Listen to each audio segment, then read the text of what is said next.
Sally, it's time for you to get over Peter. Where do you get off telling me what to do?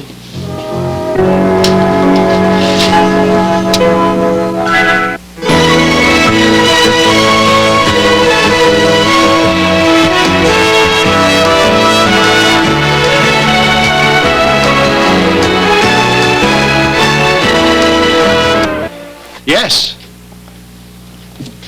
Unless you think you still have a chance with Peter. Do you?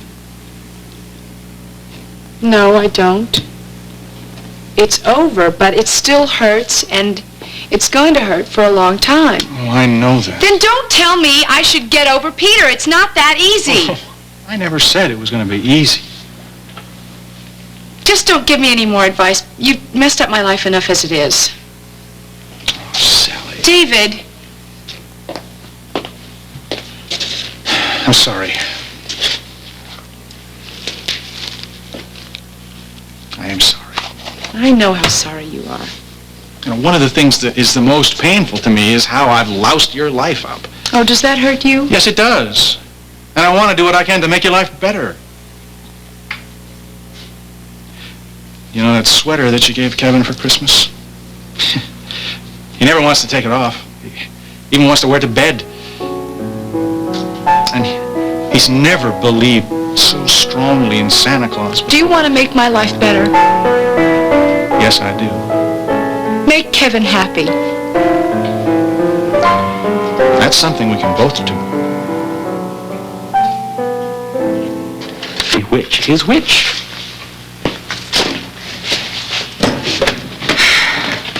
I can tell you about Cecile de Polignac. Anybody in this town can tell you about her. I don't care what anybody in this town thinks.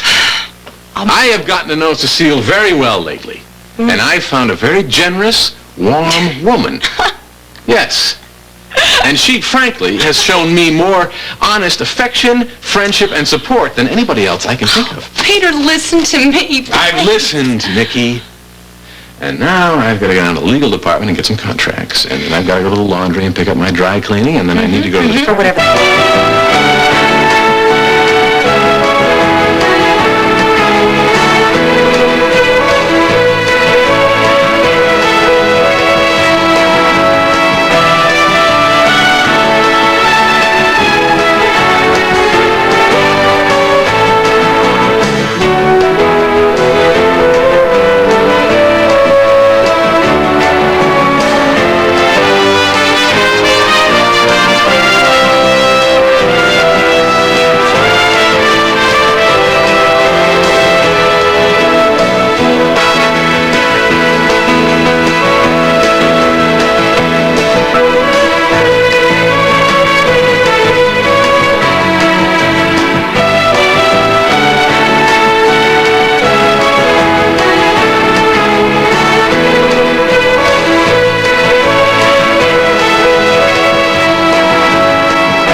Each weekday at this time for the continuing story of Another World.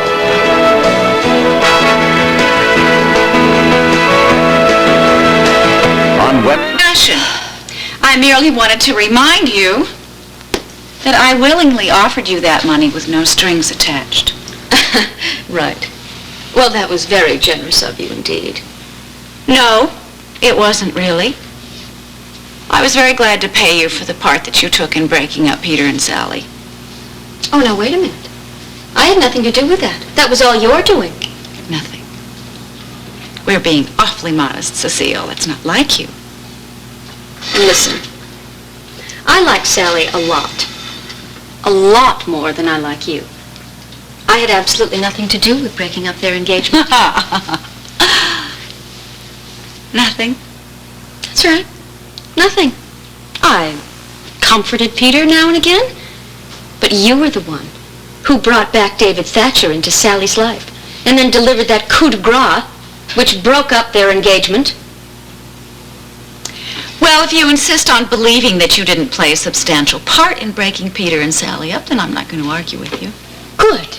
Now, would you like to leave? No, I'm not leaving until I came here to say what I want to. I'm willing to make you a much more generous offer than the one I made before.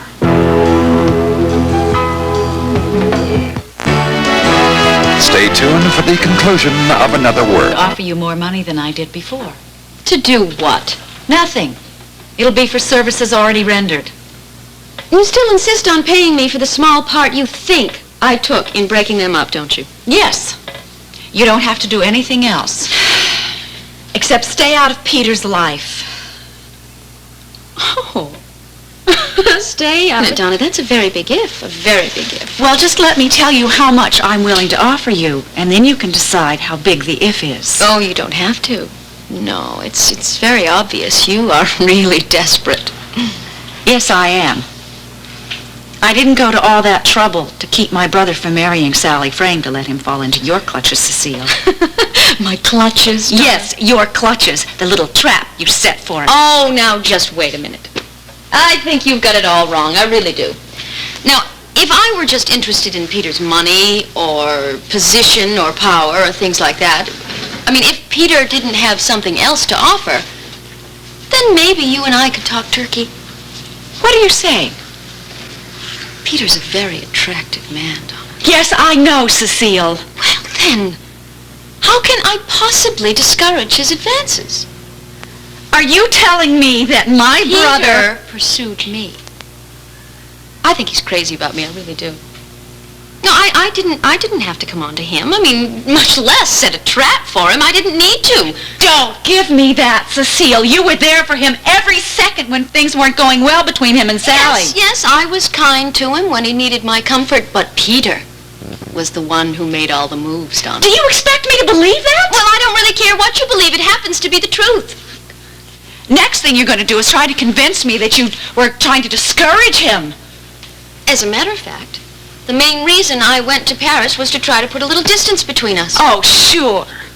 I don't believe that for a second, Cecile. I'm extremely fond of your brother, Donna. And I intend to go wherever this relationship takes me with him. All you care about is money and power, Cecile.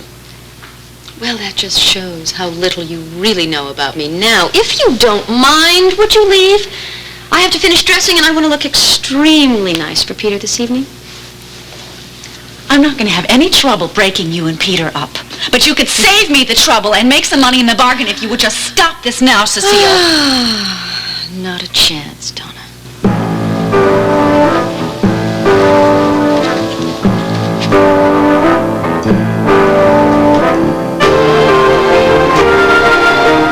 Part of Another World was brought to you by Comet, the cleanser that disinfects as it cleans.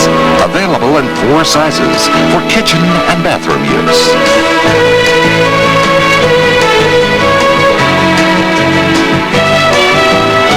Join us each weekday at this time for the continuing story of Another World.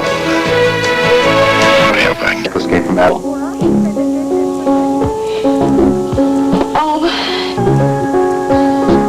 So in the future, Donna, spare me these ludicrous confrontations and let's stick to infrequent telephone calls. Wonderful. I'll be glad to abide by that. I'll only need to call you to talk about Perry anyway, Carl. Let's eliminate that right now. Now, as of this moment, I want him out of this house.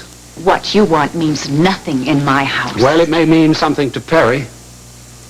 You've already cut off his allowance. Are you planning to cut him out of your will now? When it comes to his personal comfort, Perry is most practical. Carl, Perry is very comfortable in this house. Yes. That's what I'm afraid of. Are you and your romance novelist tramp prepared to take him in?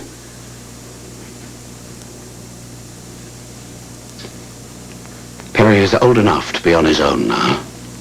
I thought so. He doesn't need to be taken in by anyone, least of all you, Donna. I have been more of a parent to that boy than his father ever was. Parent? Is that really what you would like to be to him? What is that supposed to mean? Oh, he's a charming young man. He's very attractive. And I suspect that your concern is not exactly maternal. How dare you! Now, is it my imagination? Or have you grown weaker? You used to hit much harder. That's the Donna I remember. You low life! Oh, yes, I did. I did hit a nerve, didn't I? Only a person of your low class could think of something so horrible as that! I may have been born poor. I may have been born poor. But when it comes to pedigrees, I'll match yours any day. Any day. You see, you've always made the mistake of confusing money with class, Donna. You may leave, Carl. Is this the common courtesy? Let me put this another way. Get out of my house! Yes, the fish. Get out!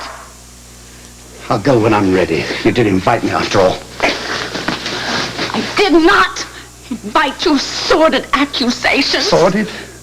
You deserve it. Sordid. You want facts? Ask your sister. Nicole has nothing to do with this. Not Nicole, Marley. Oh! Your sister Marley. I haven't forgotten what you did to her, have you?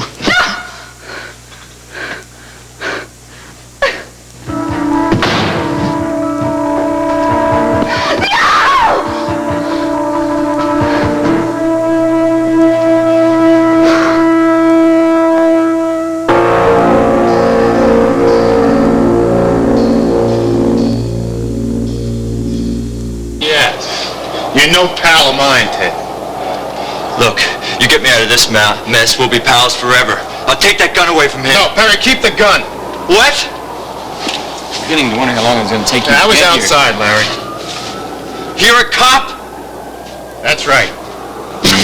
All right, move it! Move it! I'm getting out of here.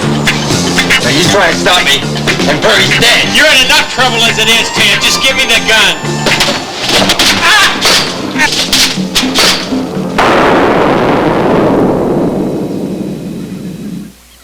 It's the new show with guests Gilda Radner, Kevin Kline, and John Candy. Be there.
Us each weekday at this time for the continuing story of Another World. Don't take it so Wake up in a seriously. cold sweat, Carl. You tremble all over. Wasn't I fine when you came to bed? What am I going to do with you? I mean, is it that you really don't remember this dream, or you just don't want to tell me about it? I don't remember. Okay. Give me a towel.